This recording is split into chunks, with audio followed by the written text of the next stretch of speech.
What's up guys, welcome to Voicey here. This is your host, Captain Zach, and today's subreddit is r/EntitledParents. Don't forget to like, subscribe, and hit that bell to never miss an episode.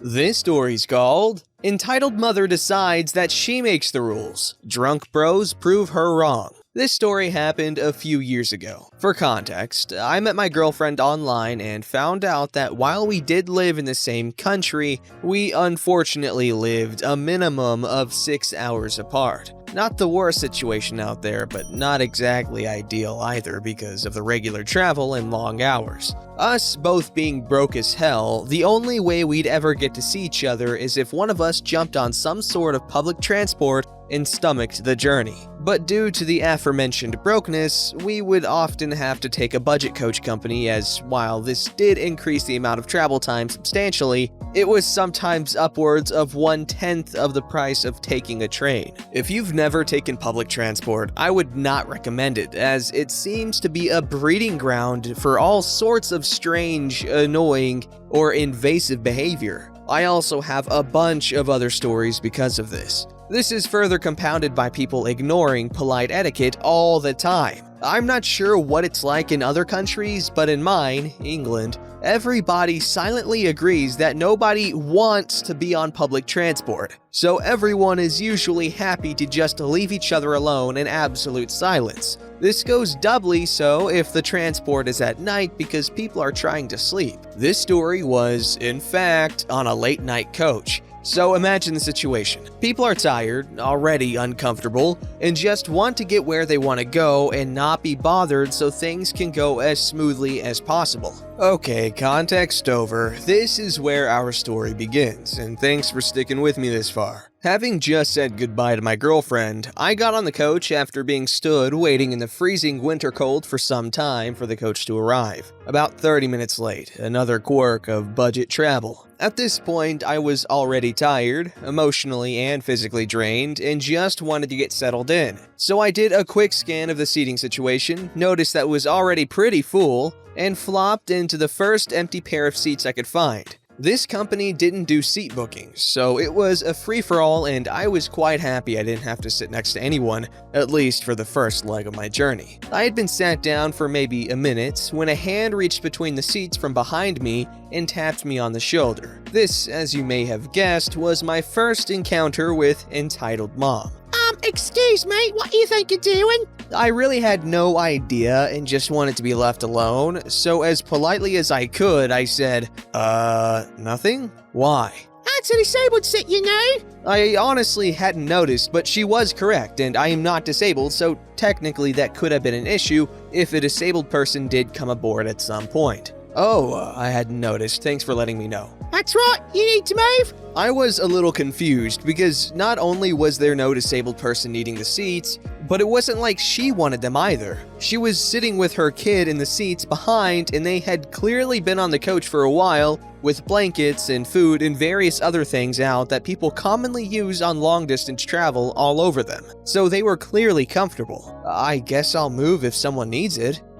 No. I have no idea why she thought she owned the place and needed to inflict her will on random strangers who weren't following the rules to the letter. But sadly, it worked on me. I was so tired and had already talked to this human way more than I had planned, so I just sighed and moved to another seat. The seat I moved to did have someone next to it, but they were considerate and got off at the next stop anyway, so I got a free double seat about an hour into the journey. I could see the previous seat from the place I moved to and saw entitled mom pull this weird stunt at least 3 more times in the next 2 hours, every time badgering these people until they moved, but still never taking the seat for themselves or anything like that. It was weird. They continued doing this until we got to our third stop, when in walks a group of bros that were clearly just coming home after a pub crawl. They were your loud, stereotypical drunk lads, but to their credit, as soon as the driver told them to keep it down, they did and were as considerate as a group of drunk people can be.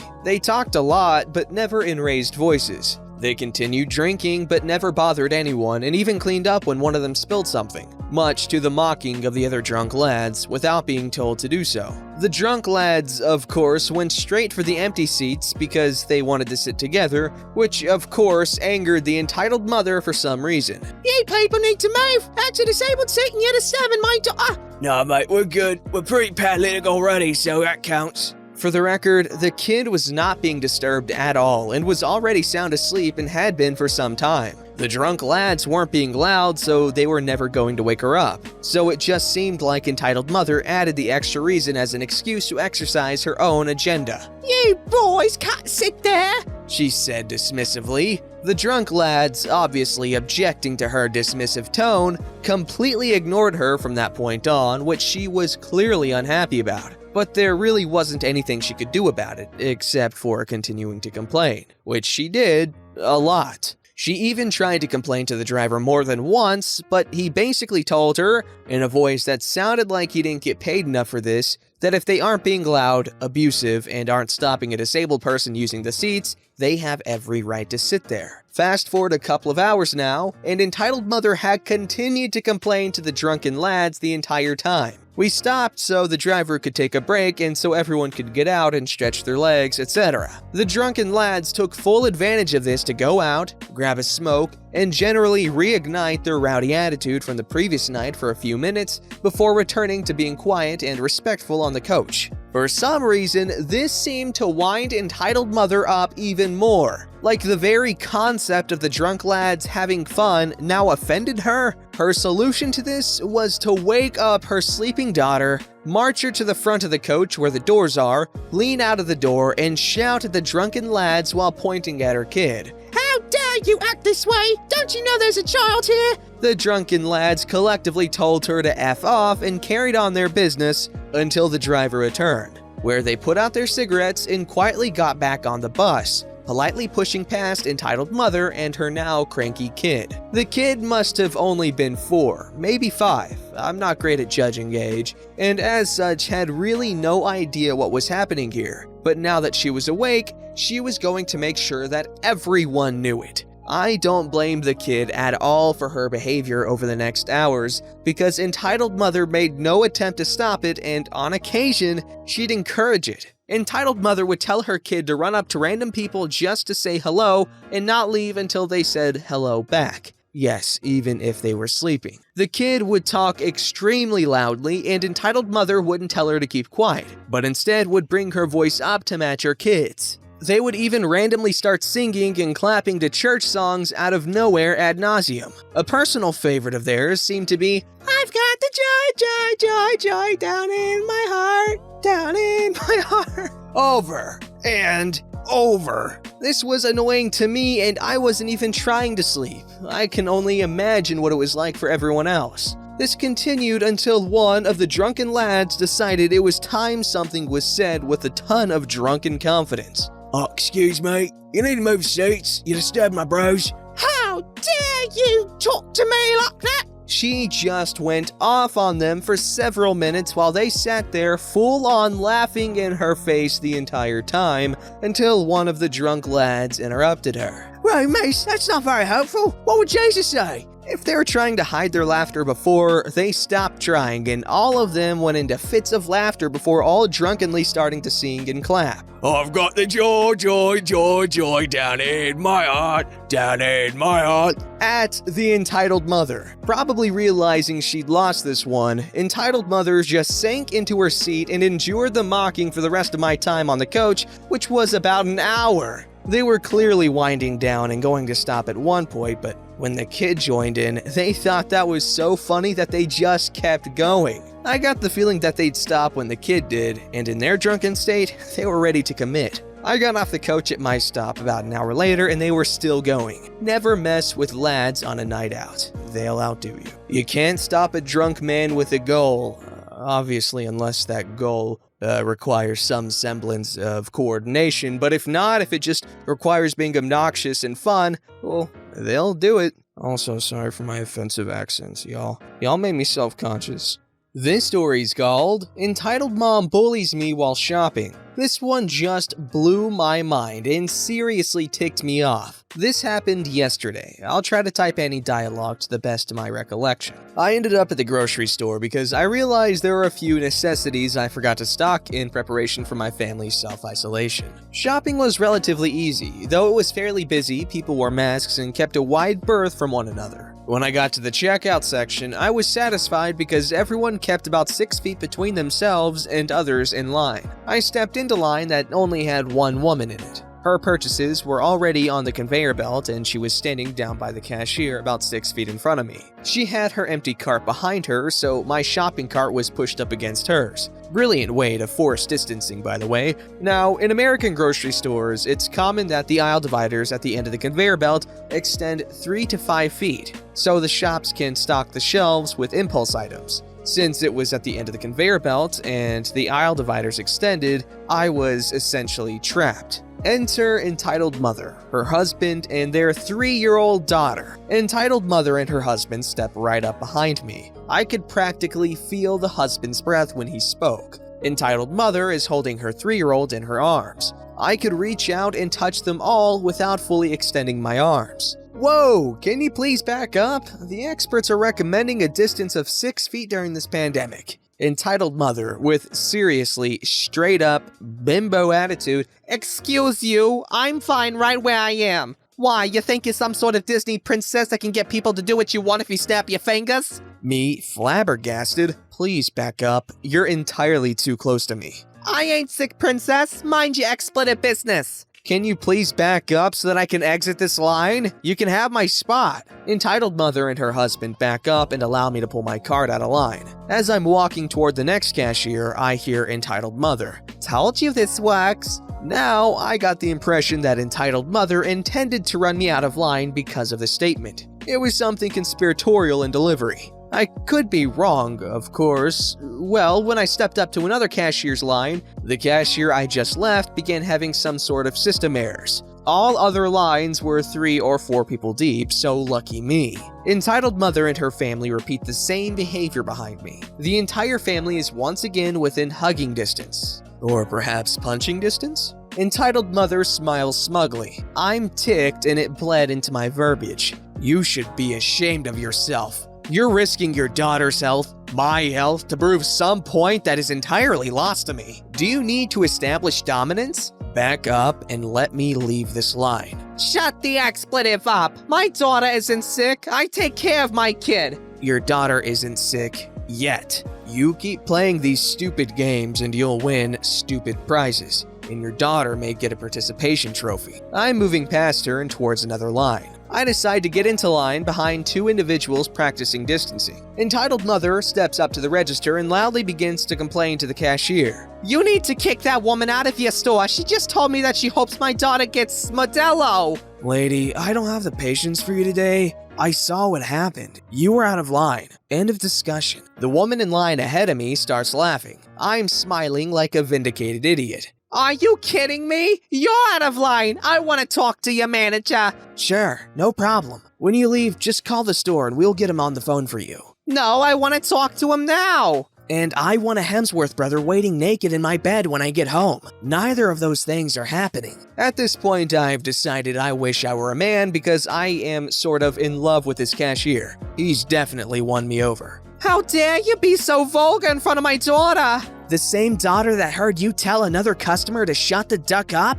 The entitled mother was ticked, but she shut her mouth for the remainder of their interaction. I eyed her the whole time, waiting for her to lose her marbles. The husband never spoke to anyone other than entitled mother. She ended up exiting the store before me. Of course, as she exited, she kept promising to call the manager and have the witty cashier's job. As she left, the cashier turned around and gave me the proudest, cheesiest smile and said, "I got your back, sis." I love him. Edited. Other words were exchanged between cashier and entitled mother. However, I only shared what parts of the conversation I felt I remembered correctly, which was the beginning of their interaction. The entitled mother didn't raise her voice anymore, so the rest of it was a bit anticlimactic. Good on the cashier to speak up. I've been seeing pictures of stores saying, the price of one item is like normal price, but the price of two is like ridiculously inflated, so as to prevent people from panic buying and hoarding all the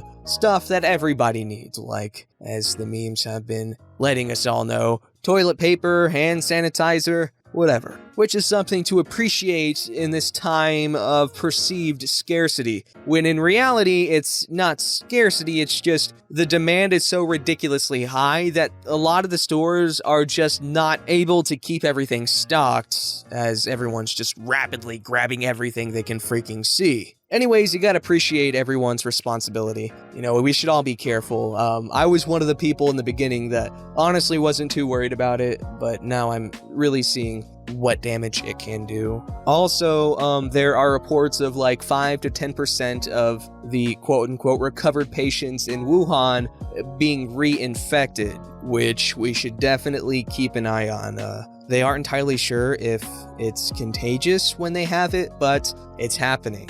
This story's called Entitled Parents Let Their Kids Play in Our Cactus Garden. No, this was pre-Modelo virus. My parents have a house in the city, and I am home with them due to the pandemic. My house has a very small plot of dirt in the front that is fenced in by a large black iron fence. It's very clear this is private property. My grandmother has a very green thumb and brought some of her outdoor cactus. She lives in Connecticut, over to plant in the yard many years ago. They survive every winter and bloom in the summer, and are pretty cool plants. However, their spines and needles are very small and translucent. It is extremely hard to see them, and you can get pricked very easily. I myself have gotten pricked while tidying up the yard, and I obviously try to avoid the plants. The needles are also extremely hard to remove out of your skin. My mom used to always decorate the garden by placing little models of dinosaurs or animals among the cactus.